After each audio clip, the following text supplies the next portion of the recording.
O Brasil está no topo do ranking de consumo de crack. É o maior mercado da droga no mundo, representando 20% do consumo entre todos os países. No Paraná, 93 cidades estão em situação de alerta, segundo o mapa do crack. Em Curitiba, a maioria das pessoas em situação de rua consomem drogas. O crack é uma das principais.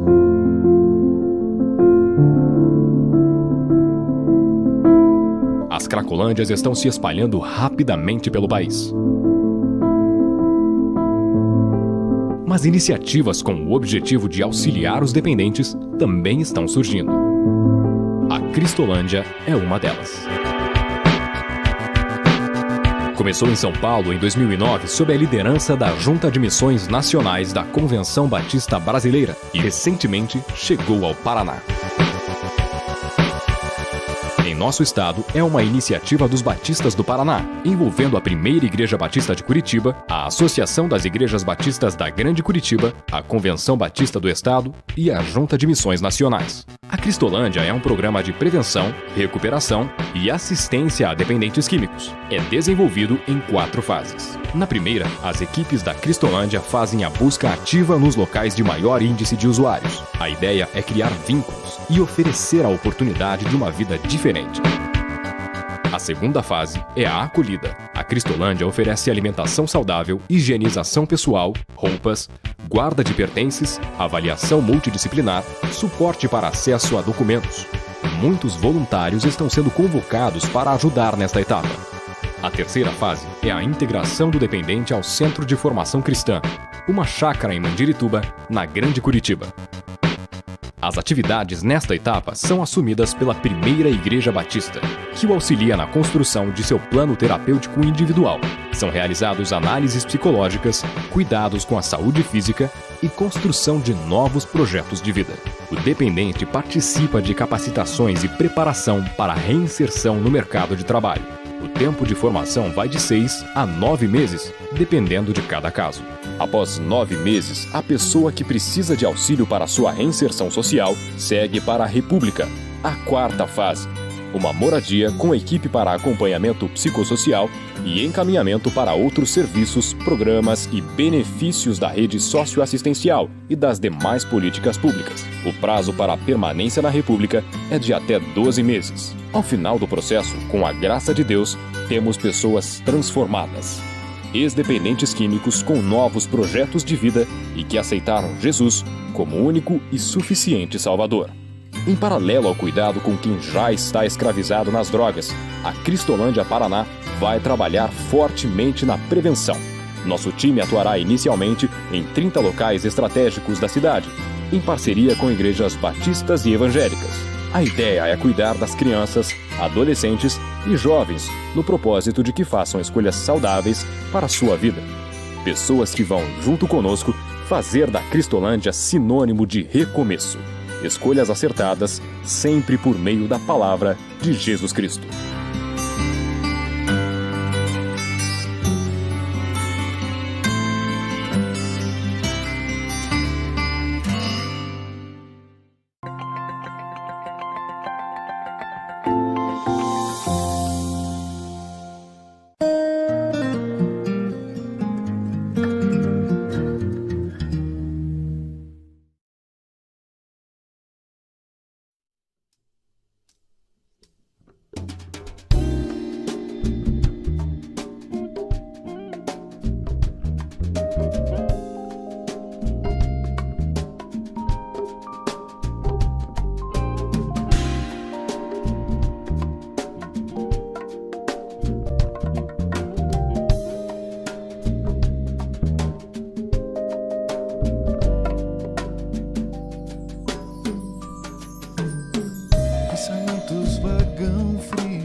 Esquece sua origem, onde quer chegar, caminhando sem destino, só pro vento vai seguindo. Entre muitos vê a solidão, num buraco escuro, sujo, preso em seu próprio mundo.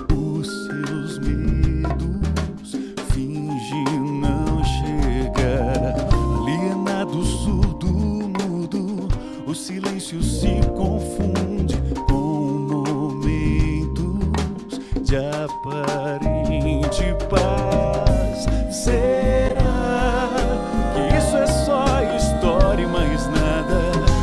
Conto qualquer, ou é espelho do real? Na balança do sim, do não, cabe a cada um decidir.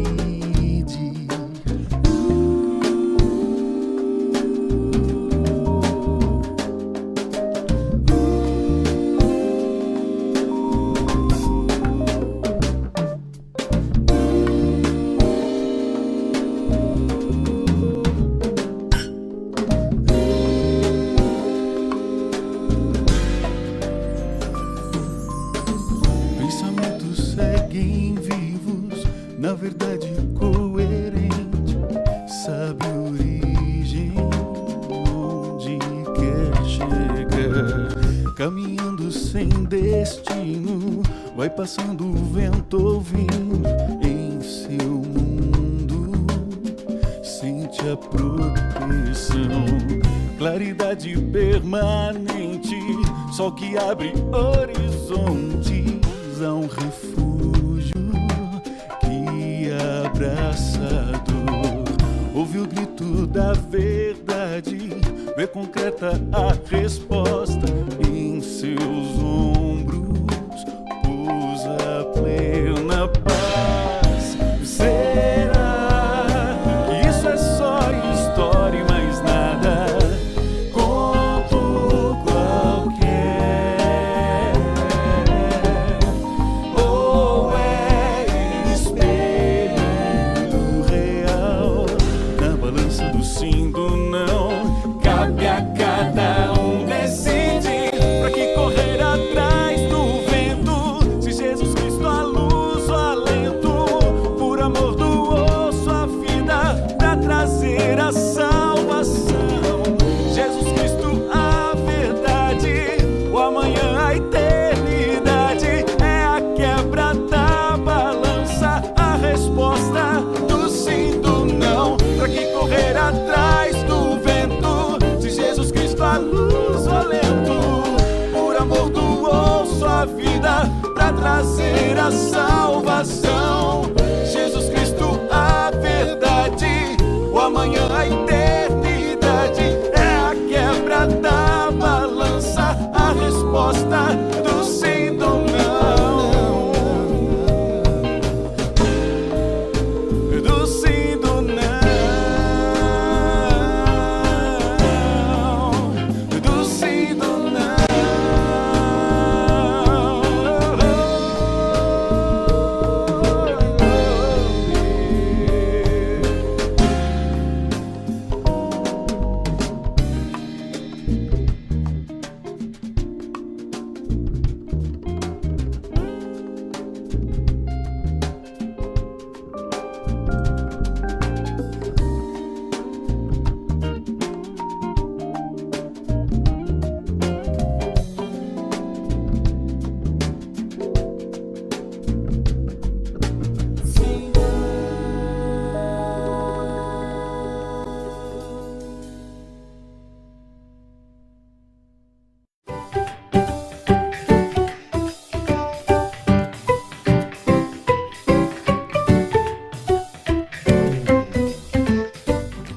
Olá, bom dia a todos que nos assistem nessa manhã.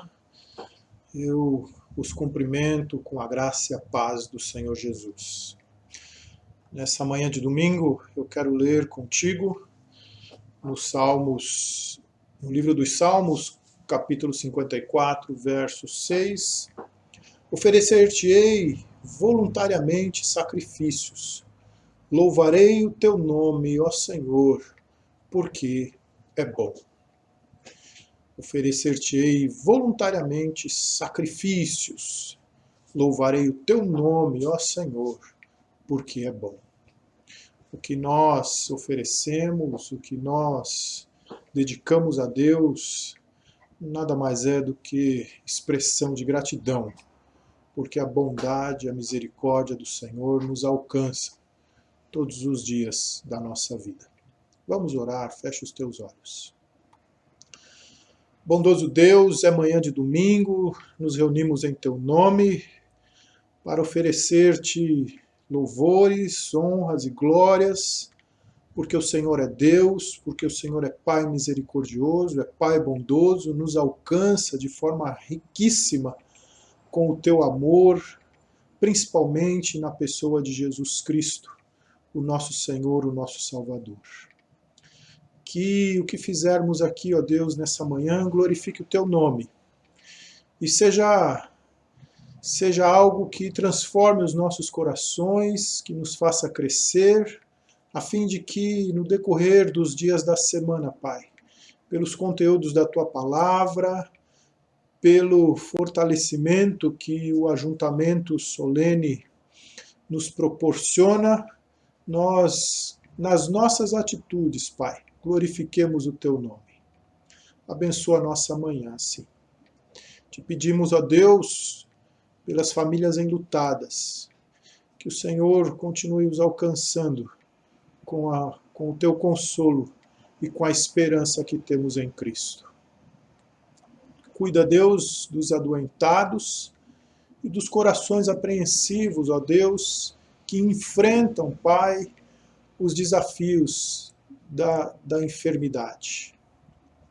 Nós te agradecemos, porque diante das tristezas, das calamidades da vida, nós podemos recorrer ao Senhor. E o fazemos em nome de Jesus. Amém. Estamos estudando o livro de Eclesiastes nas manhãs de domingo. O nosso tema é o sentido da vida. E nessa manhã nós vamos ao capítulo 5. Nós vamos estudar a visita de Salomão ao templo. Salomão esteve no tribunal, esteve no mercado, esteve no caminho de peregrinação. Salomão visitou o palácio e Salomão vai agora ao templo. Eclesiastes, capítulo 5. O pregador nos exorta a não roubarmos. Não roube. Muito bem. Salomão vai ao templo, aquela construção magnífica que ele mesmo organizou, que ele mesmo supervisionou, e que é atribuída a ele. Nós falamos que aquele era o templo de Salomão. E ali ele observa os movimentos dos adoradores em seus momentos de devoção, orando, apresentando o sacrifício e fazendo os seus votos. Muito experiente e perspicaz que era, além de bom conhecedor da psicologia das massas, o pregador, então, ali no templo, ele nota a mecanicidade e a falta de sinceridade no culto. Ele percebe as pessoas saindo daquele recinto sagrado em condições espirituais desoladoras. Muitas delas saíam em situação pior do que estavam quando haviam entrado. Qual era o pecado que provocava esse processo de decadência espiritual? Eles roubavam a Deus na reverência e na honra que só a Ele são devidas e que só Ele merece. Suas ações de adoração eram perfunctórias, eram superficiais, rápidas, um ritual mecânico, inconsciente, involuntário. E por fim, hipócrita. Era só o cumprimento de um dever religioso, como que para purgar algo. Era muito mais um tradicionalismo do que a adoração verdadeira. Até o profeta adverte essa forma de marasmo espiritual que Salomão percebe ali no templo. Esse marasmo que pode raptar a nossa alma. O Isaías adverte assim: quando vindes para comparecer perante mim, quem vos requereu o só pisardes os meus átrios?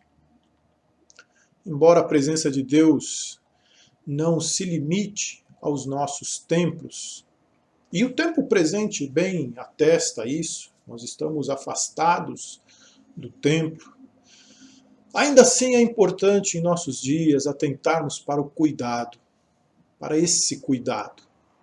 O culto no templo, o tempo de adoração a Deus como corpo de Cristo, juntos, é o ministério mais elevado da igreja e deve vir de corações devotados e cheios de vontades submetidas a Deus. Os nossos encontros virtuais não podem se tornar a praxis do ajuntamento.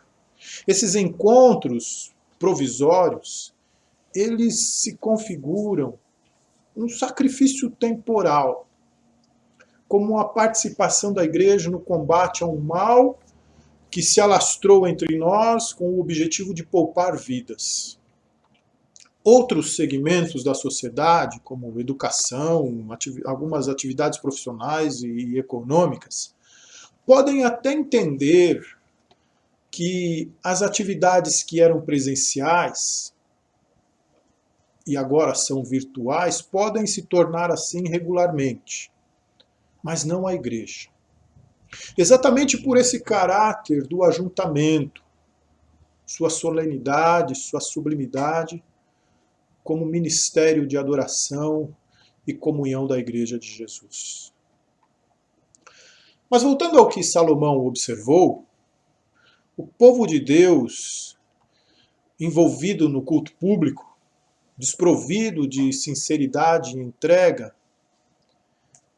exige de Deus uma chamada de atenção, uma repreensão. Como lá em Isaías capítulo 1, dos versos 10 ao verso 20, ou em Amós capítulo 5, ou como no Salmo 50. São textos que nos advertem nesse sentido. O pregador nos diz assim: não roube a Deus.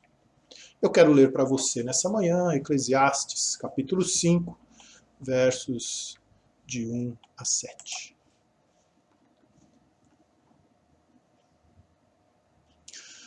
Guarda o pé quando entrares na casa de Deus. Chegar-se para ouvir é melhor do que oferecer sacrifícios de tolos, pois não sabem que fazem mal. Não te precipites com a tua boca, nem o teu coração se apresse a pronunciar palavra alguma diante de Deus. Porque Deus está nos céus e tu na terra. Portanto, sejam poucas as tuas palavras.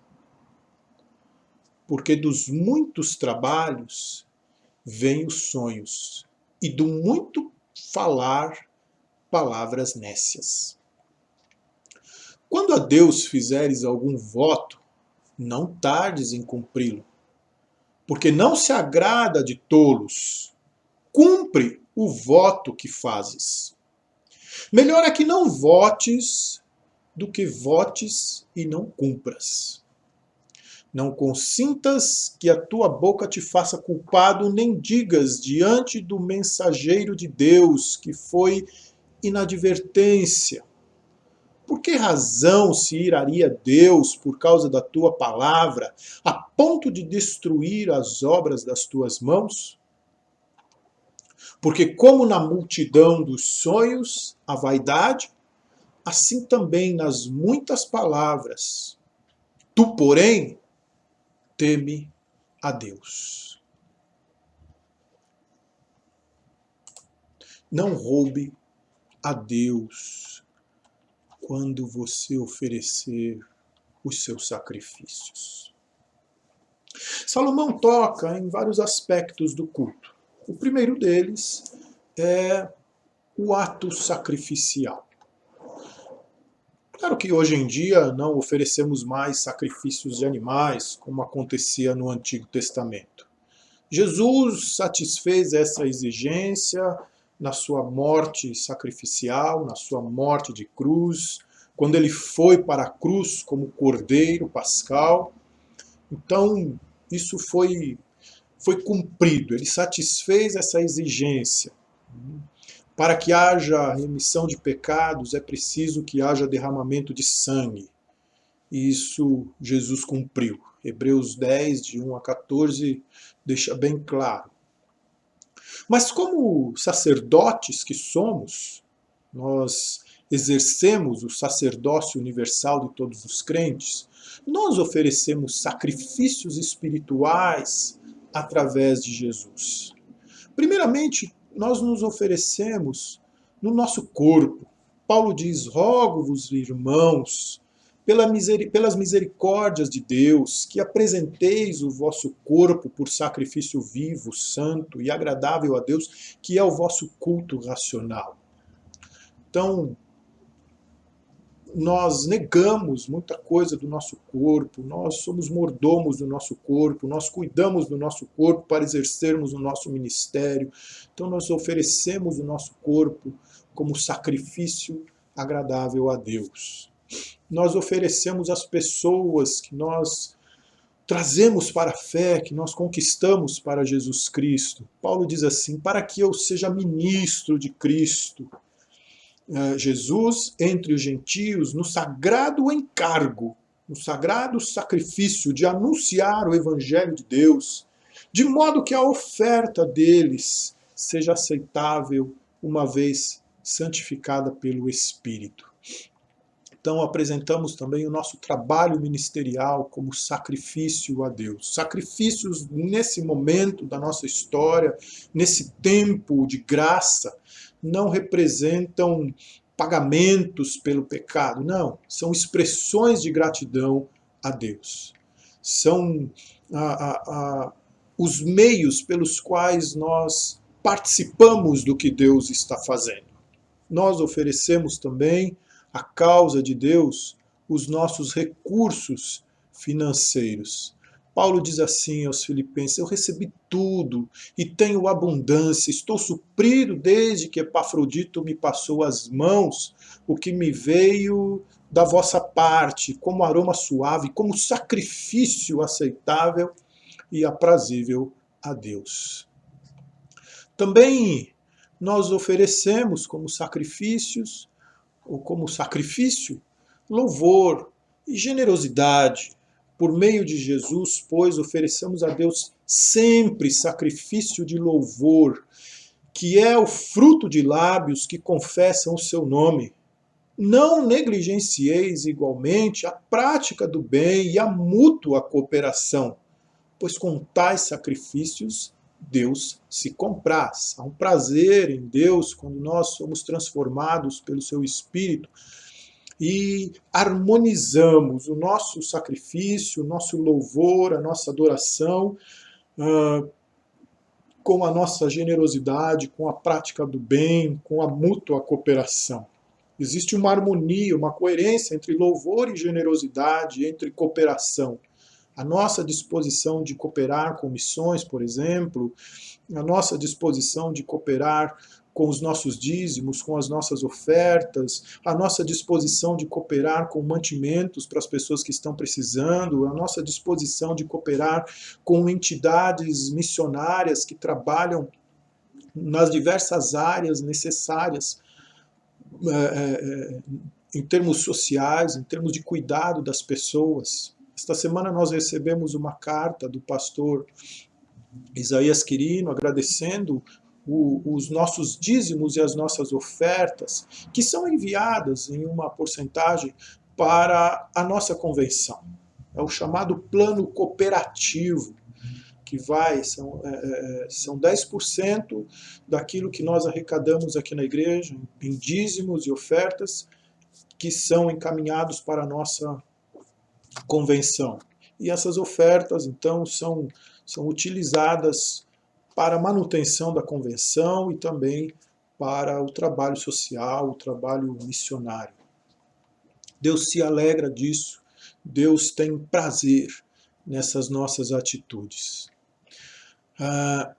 Também apresentamos a Deus como sacrifício coração quebrantado, espírito contrito. Sacrifícios agradáveis a Deus são o espírito quebrantado, coração compungido e contrito. Não desprezarás, ó Deus. Aquela sinceridade, aquela verdade, aquela emoção quando nos achegamos diante do Senhor para a oração, para o culto, para fazer os nossos votos. Apresentamos a Deus como sacrifício as nossas orações, as orações firmadas na fé. Senhor, a ti clamo, dá-te pressa em me acudir, inclina os ouvidos à minha oração, à minha voz quando te invoco. Suba à tua presença a minha oração como incenso, e seja o erguer das minhas mãos como oferenda vespertina. Salmo 141, 1 e 2. Então, o que é mais importante é que o orador esteja mais pronto para ouvir do que para falar muitas palavras. Então, nesse primeiro momento, Salomão nos fala sobre oferecer os sacrifícios. E ele nos diz assim, o que é mais importante é que o adorador esteja pronto para ouvir, o que quer dizer obedecer à palavra do Senhor. Nossos sacrifícios não substituem a obediência. Precisam estar muito harmoniosos com ela. Como o rei Saul imaginou que fosse assim, que os sacrifícios haveriam de substituir a obediência. Quando ele tentou encobrir a sua desobediência com algumas promessas piedosas. Então Samuel chegou para ele e falou assim: tem porventura o Senhor tanto prazer em holocaustos e sacrifícios, quanto em que se obedeça a sua palavra? Eis que o obedecer é melhor que o sacrificar, e o atender melhor do que gordura de carneiros. Samuel não está dizendo para fazer uma coisa e deixar outra de lado, não. A obediência também está atrelada ao sacrifício. O sacrifício, esses sacrifícios, os quais exemplificamos aqui, estão atrelados à obediência. Quando existe alguma disposição nossa e ela é desonesta para com Deus, em desvencilhar a obediência do sacrifício, em substituir, principalmente o sacrifício, substituir a obediência pelo sacrifício, então, aí onde está o grande equívoco, aí onde está, na verdade, o pecado. Salomão desobedeceu a Deus, Saul desobedeceu a Deus, não completou o que ele deveria completar quando na batalha com os amalequitas, lá no primeiro livro de Samuel, no capítulo 15, ele não cumpriu tudo que Deus havia dito a ele para que cumprisse, ele poupou muito da riqueza dos amalequitas para distribuir para o povo, quando Deus havia dito para que tudo fosse eliminado. E aí então, para se poupar diante de Deus, ou para justificar a sua desobediência, ele vai e toma o lugar de Samuel e oferece o sacrifício.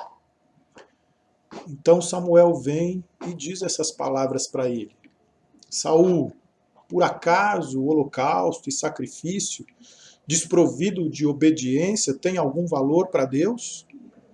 Você está equivocado. você está muito equivocado. E naquela ocasião, Deus retira de Saul o seu espírito.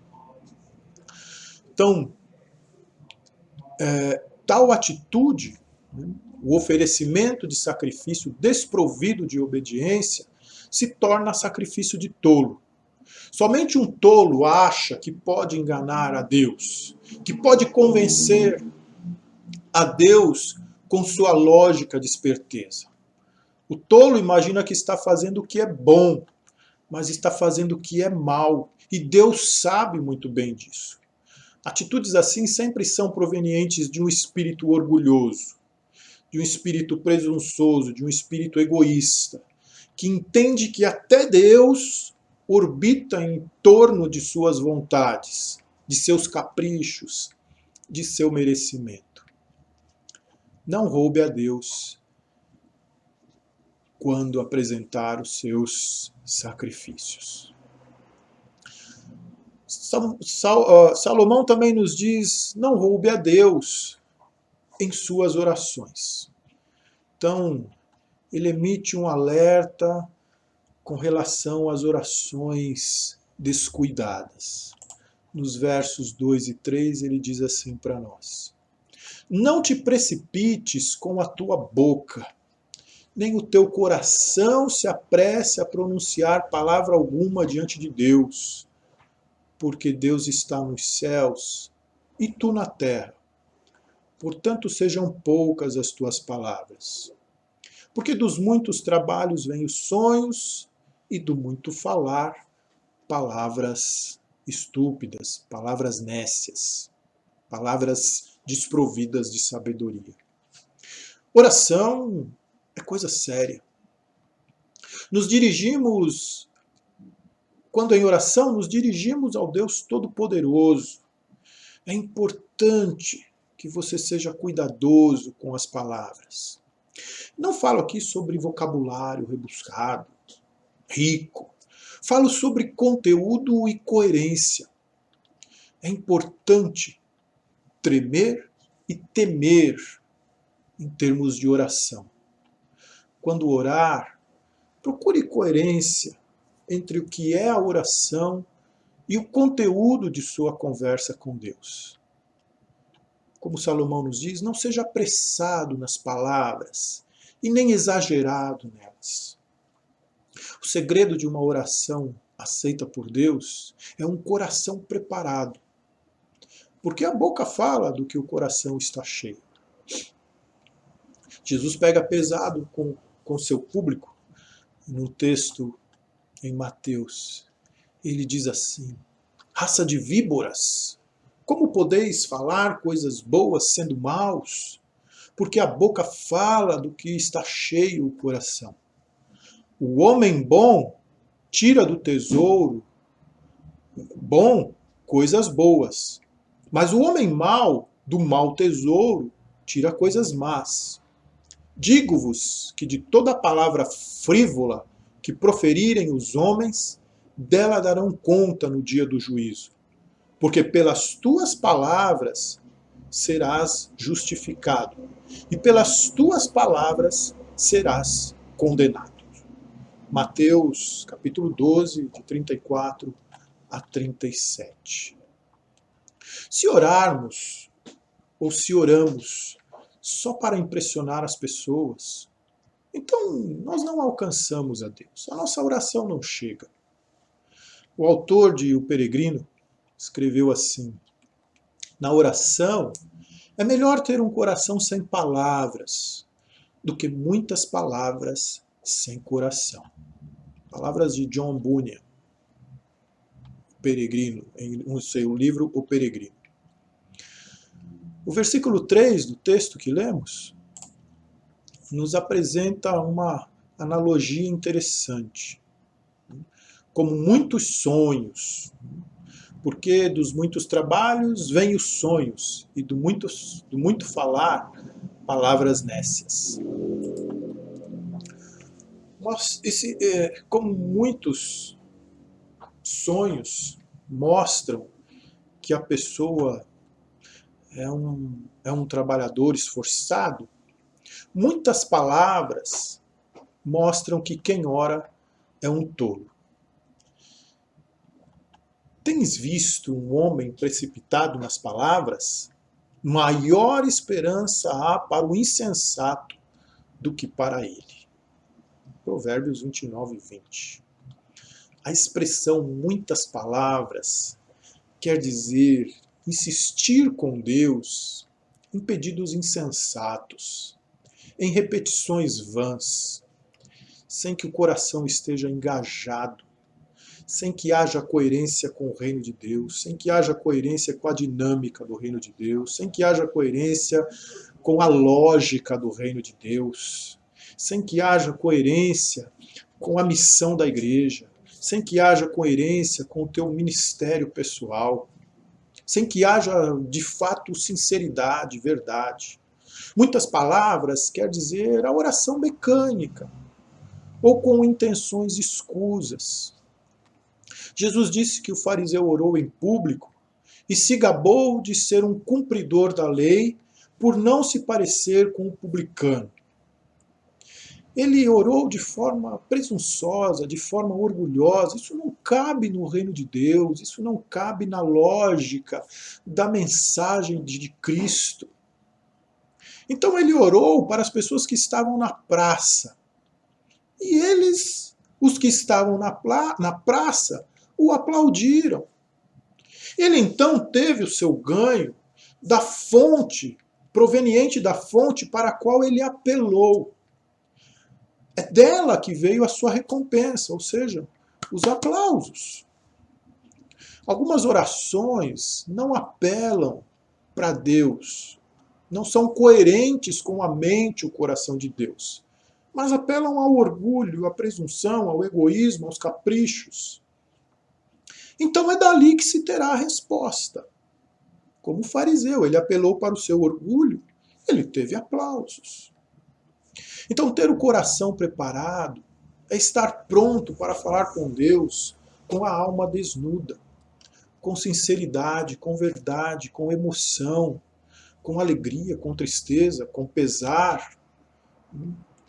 É não trazer condições para Deus.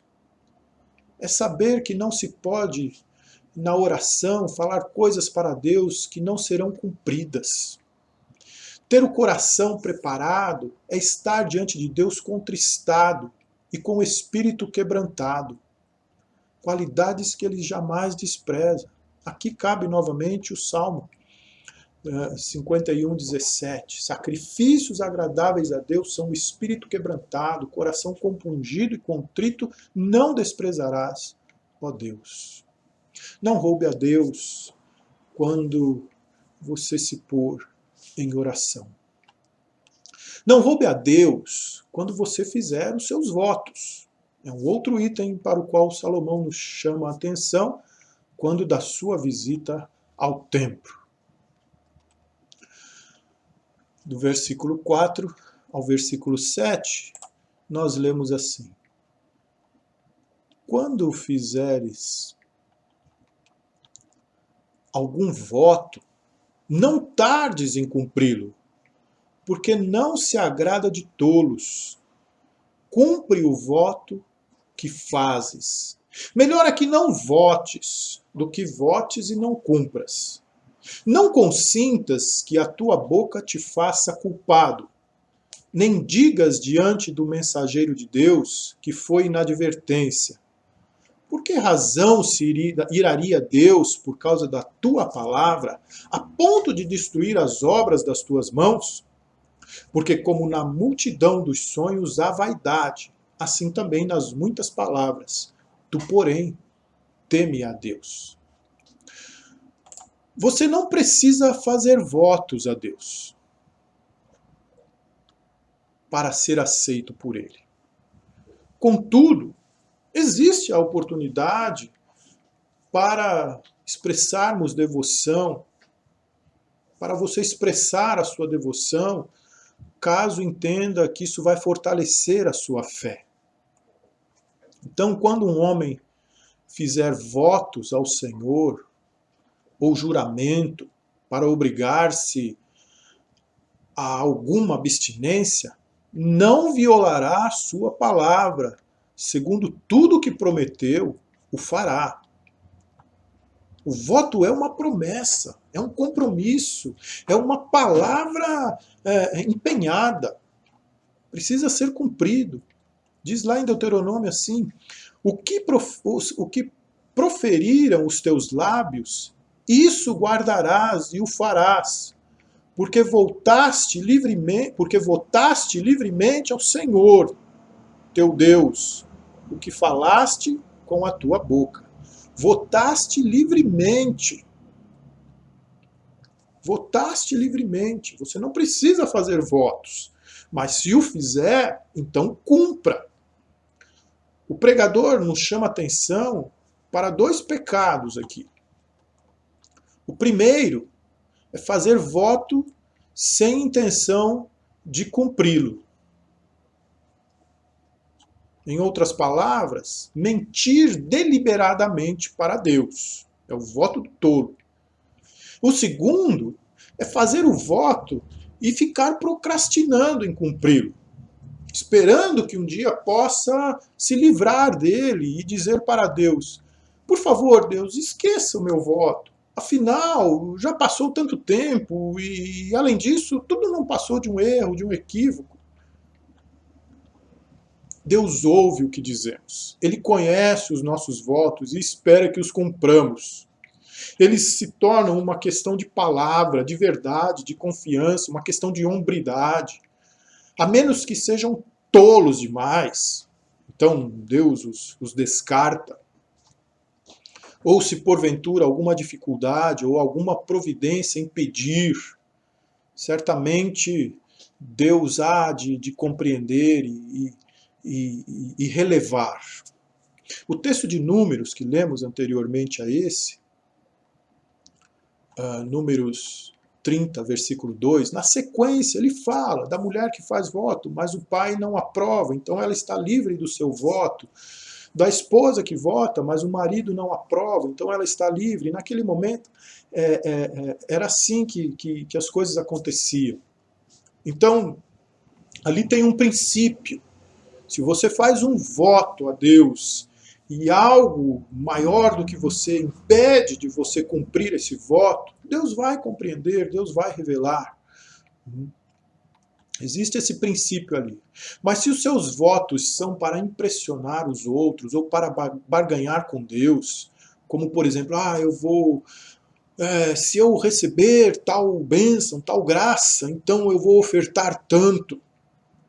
Então, tenha certeza de que você vai arcar com a falta de cuidado que teve com as suas palavras. Não é incomum vermos pessoas que ficam enfermas e fazem as suas promessas para serem curadas e depois de curadas se esquecem do que fizeram. Pessoas fazem votos vazios, vazios de sentido, porque vivem num mundo de religiosidade, um mundo de sonhos. Imaginam que as palavras são o mesmo que atitudes. Essa não é uma adoração séria. Suas palavras, as palavras desse tipo de adoração, entre aspas, não são comprometidas, não condizem com a verdade, não condizem com a disposição do coração. Algumas pessoas simplesmente aproveitam da sensação confortadora que sentem quando fazem suas promessas, quando fazem os seus votos. Elas se autoafirmam diante de uma situação difícil por essas promessas que fazem, mas provocam a si mesmas muito mal se forem palavras desprovidas de comprometimento, palavras desprovidas de verdade. São pessoas que gostam de sonhar, que estão cumprindo seus votos, mas nunca procuram fazer isso de fato. Vivem uma fé de faz de conta, que nunca glorifica a Deus, nem mesmo constrói caráter cristão. Uma fé que não contribui para produzir crescimento, para produzir amadurecimento. Uma fé pobre, uma fé infantil, que vive barganhando com Deus, mas nunca cumpre aquilo com o qual, pelas palavras, se comprometeu. Davi, o salmista, nos diz assim,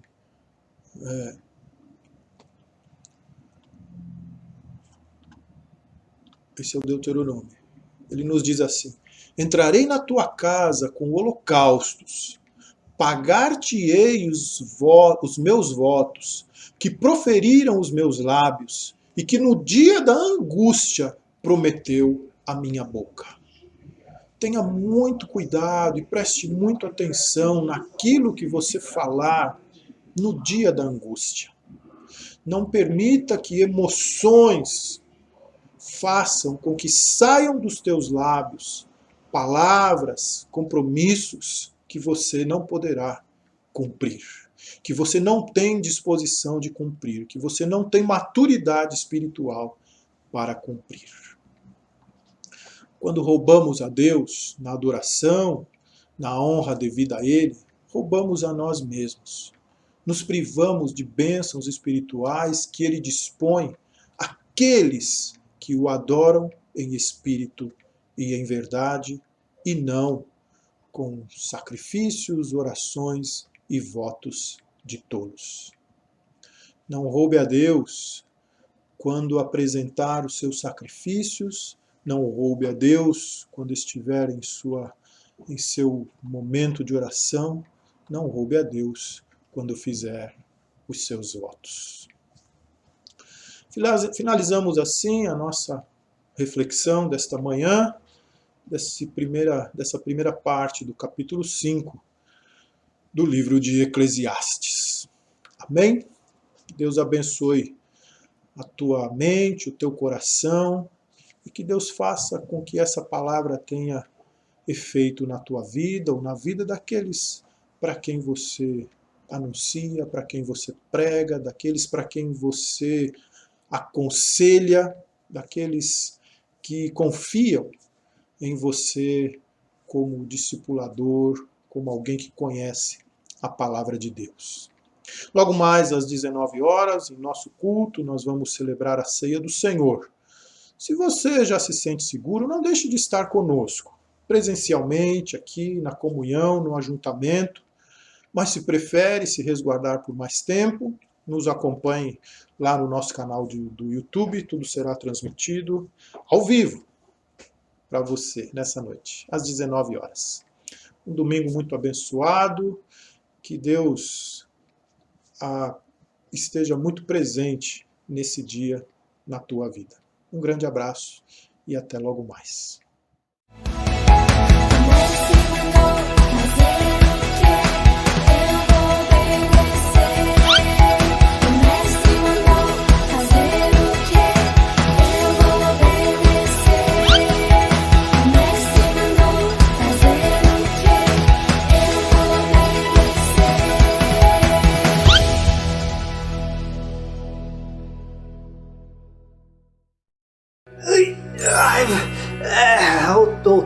Outro aqui, ó. Vieram os ladrão aqui, me bateram, levaram tudo que eu tinha e me deixaram aqui pra morrer. Não é possível! É possível.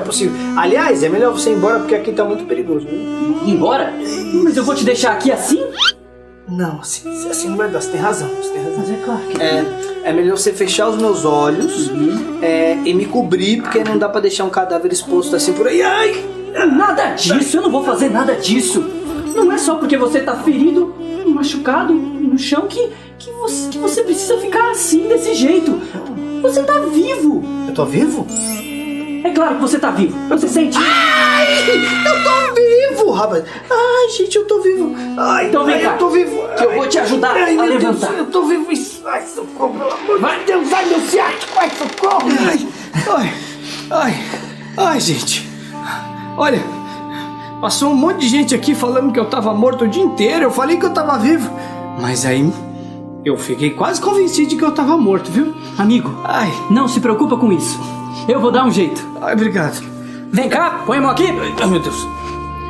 Preparado? Preparado.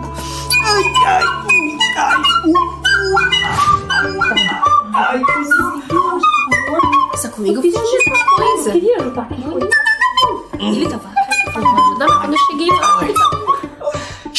rapaz. Agora você tá seguro. Muito obrigado. Muitíssimo obrigado. Mas é claro. É aquele cadáver da beirada da estrada. Eu não acredito. É ele mesmo. Então, vocês viram esse homem na beira da estrada? Sim. Vocês viram que ele estava ferido e machucado? Sim. Olha, vocês passaram próximo desse homem e fingiram que não viram ele? Sim. Digo, não é exatamente assim. Não foi desse jeito. Oi, com licença. Olha só, eu encontrei esse pobre homem ferido no meio da estrada. Eu tava vindo de Samaria. Ele pode ficar aí? Por favor, cuide dele. Eu tenho um pouco de dinheiro aqui. É pra ele ficar um tempo aí e melhorar. Até que ele melhore. Por favor. Ele é samaritano? Que absurdo! Absurdíssimo! Isso é um absurdo! Absurdo. Quer saber? Toma mais um pouco de dinheiro. Caso ele precise de mais alguma coisa.